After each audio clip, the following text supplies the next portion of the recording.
Sebastian's maybe one of the most fun guys to come out and watch. You know, he's definitely a shot maker and he hits some shots that maybe other people can't hit or don't try. Picking up the sport of tennis at 8 years old, Sebastian Arcila constantly worked on his craft for years until he could finally put himself on display in front of college coaches.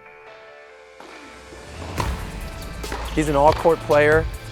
He's a good guy to find ways to win. He can slice, he can topspin, he can serve and volley, he can return and come in. So he's got a lot of skill set that enables him to beat different types of players. Arcila grew up in the town of Trujillo Alto, Puerto Rico, approximately 15 minutes away from the territory's capital. He credits his hometown for molding him into the man he is today. Growing up there, it was, I would say it's a very family-oriented place. I spent a lot of time with my family, but as well, I spent a lot of time with the kids in my neighborhood. We basically did everything together.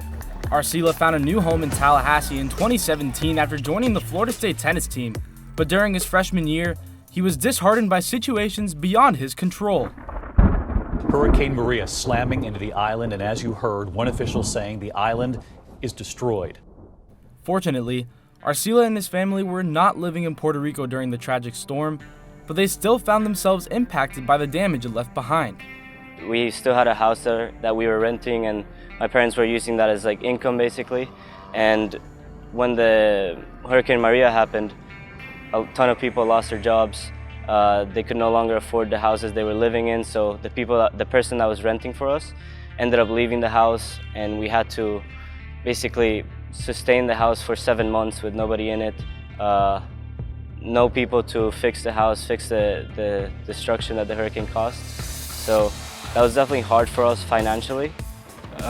Sebastian is pretty much more on the reserve side, but we know that it was, of course, a very big deal, and we were always there to help him if he needed it. Arcila would push through the hard times, starting off his collegiate career undefeated in both singles and doubles. However, his successes would be put to a halt, as a torn abdominal muscle would force him to miss significant time and slip out of the lineup.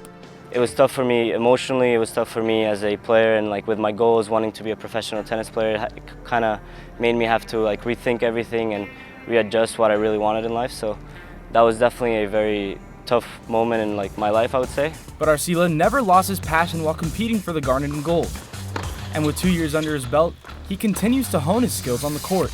I would describe Sebastian as a really intense competitor, more on the calm side, but inside he hates losing, and even during practice he always wants to beat the other guy, but always in a good manner and with a lot of sportsmanship. So I've played mostly doubles, and I would say that's where my game has seen the biggest improvement. The level's a lot higher, so you're definitely pushed to improve your game in order to compete at the collegiate level. Looking forward to the 2020 season, Arcila will look to turn a new page in his career and take collegiate tennis by storm. I'm Anthony Fernandez for Noles All Access.